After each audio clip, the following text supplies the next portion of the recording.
नमस्कार मो family members मु आपन को स्वागत करछि मोर न्यू चैनल चंदन दास ब्लॉग्स। सो एटा गोटे नुआ चैनल खोलिली। सो एटार मोर डेली लाइफ जहाँ भी किछि दुख सुख जहाँ भी घटिबो मु आपन को सेटा शेयर करिवि। आ लाइक गोटे ब्लॉग्स डेली पकेबी एटा माने एवरीडे मोर गोटे गोटे ब्लॉग्स ए चैनल रे पड़िबो। सो मु भाविली कि जहाँ भी मोर दुख सुख जहाँ भी अच्छे से मुझे आपको शेयर करी।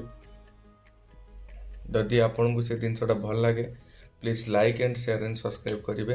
यहाँ मो नुआ चैनल आपन जानी थे मोर आ गोटे भी चैनल अच्छी जहाँ कि SS music audio official production house गोटे अच्छी से आमर एल्बम गीत पड़े सैड सॉन्ग रोमांटिक सब किसी मिक्सड पड़े।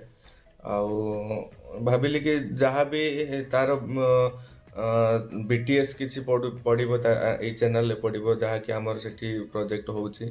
आउ मोर जहाँ भी डेली लाइफ डेली जहाँ मु करे से आपन को शेयर करी।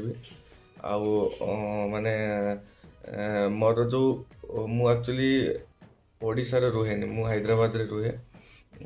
तो हैदराबाद रे मोर जो डेली लाइफ माने जॉब जीवा ऑफिस को जीवा आसीबा जहाँ भी किसी मुझे आपन को शेयर करी। सो भाविली कि सेटा आपन को शेयर कले कौन हम कौन नहीं मुझे जानी। तो देखिबा केते दूर कौन जाउची। एटा मोर फास्ट वीडियो इंट्रोडक्शन वीडियो थिला। आउ एटा मोर तापरे हमर कालीठू पड़िबो नुआ डेली ब्लॉग्स पड़िबो। तो stay tuned bye thank you so much.